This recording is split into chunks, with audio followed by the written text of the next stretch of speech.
Tunkara. Oui. Alors, Nix, moi, est-ce que vous avez lu la Constitution? Je l'ai lu il y a longtemps. Okay. Et il n'y a pas longtemps, en fait, j'ai recommencé à la relire, mais je n'ai pas fini. Ok. Donc, vous ne savez pas combien d'articles il y a dans la Constitution, non? Je ne sais plus. Ok.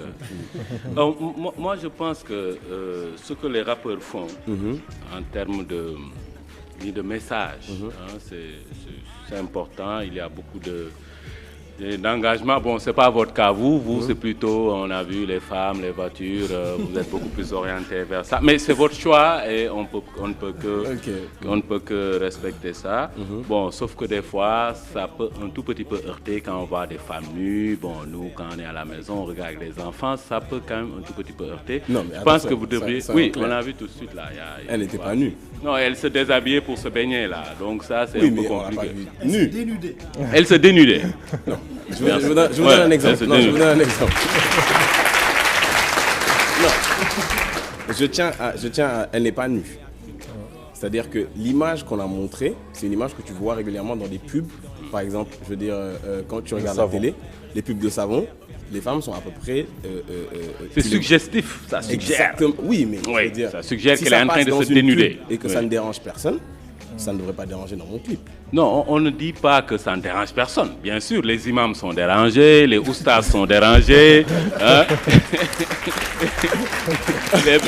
Ces gens sont dérangés. Alors, nous aussi, nous sommes dérangés quand nous sommes... Par la pub de savon. Oui, bien sûr. Je veux dire, quand ça suggère que voilà, la femme va être nue, tout ça, c'est un tout petit peu... On a tendance à zapper.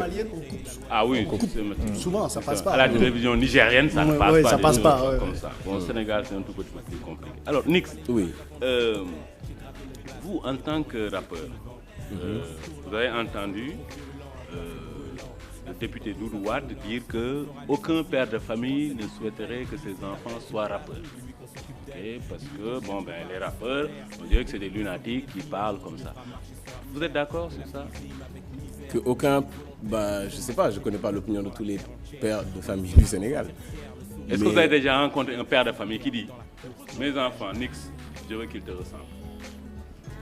Oui. Comme rappeur? Ouais. J'ai beaucoup de fans chez les gosses, j'en ai énormément. Ok, et les parents veulent qu'ils vous ressemblent? Non, peut-être ils m'ont pas dit ça directement, mais il m'est arrivé que des gens m'appellent et me passent leurs enfants très jeunes, ou alors qui viennent me voir avec des gosses qui ont 7-8 ans et qui... je me souviens la dernière fois, une amie à moi qui a des grands enfants, il y en a un qui a 10 ans, il y en a une qui a 10 ans, l'autre, le petit, il a 8 ans. Ce sont des fans, quoi, des fans. Il est arrivé, il m'a demandé mon stylo magique. Parce que dans Zik des Gentlemen, j'ai un stylo magique, j'écris l'Afrique en l'italique vers la réussite. Donc il est venu me demander, il est où ton stylo magique? Ça veut dire qu'il écoute les textes en plus. Okay, tu vois? Donc voilà, bon, je veux dire... Alors Nix, il y a quelque chose d'intéressant chez les rappeurs. Et la fois dernière, on a reçu Gladiator. D'accord. Alors, il fait savoir que le rap est né plus ou moins sur les cendres du mouvement hippie, qui était un mouvement... Les illusions hippies, comme qui était un mouvement illusoire, parce qu'il y a des illusions. Alors, est-ce que le rap aussi, ce n'est pas des illusions? En ce sens qu'on entend des paroles très engagées contre, par exemple, la malgouvernance, contre les comportements qui sont compliqués, et on ne voit aucun changement que le rap apporte à ce niveau-là. Est-ce que ce n'est pas juste des illusions? Ah non, il ne faut pas dire que le rap n'apporte aucun changement.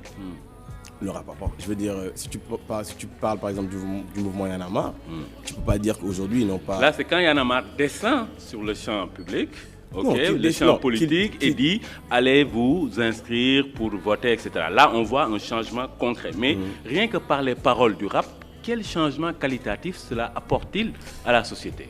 Non, mais je veux dire, aujourd'hui, par exemple, ils ne font pas que descendre sur le terrain.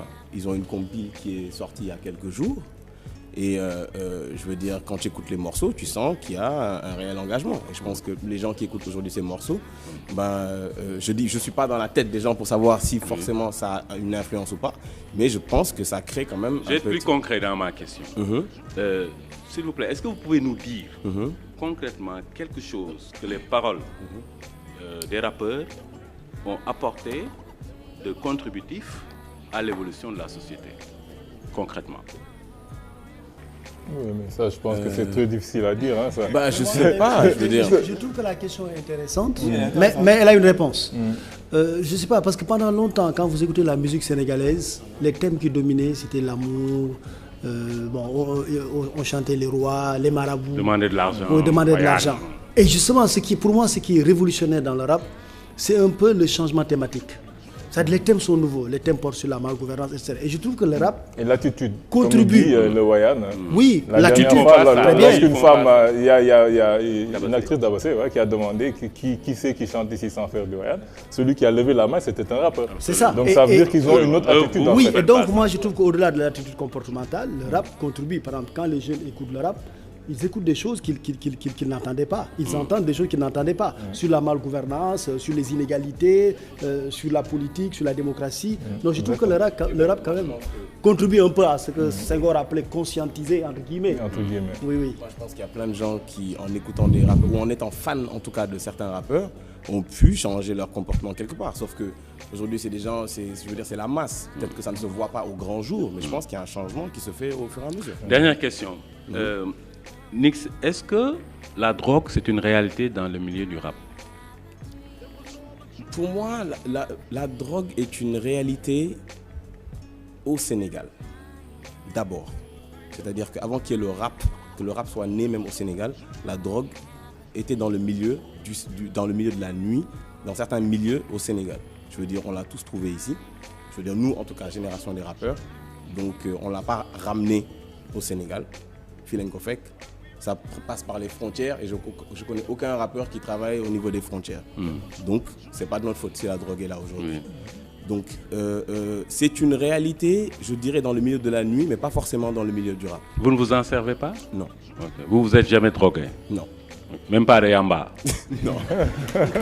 Que le professeur fait du rap. Le professeur aussi, il devrait... Je ne fais pas de rap, mais j'écoute beaucoup le rap.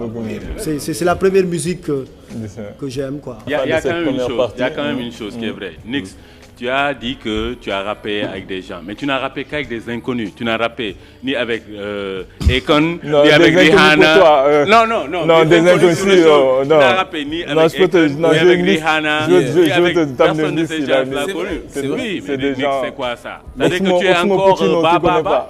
Je ne suis pas encore au niveau de Akon ni de rien. Oui. Parce que ce morceau qu'on vient de voir, il est extraordinaire. Ah oui, il est très talentueux. Mais bon, je veux dire, en ce moment, c'est... C'est la pente ascendante.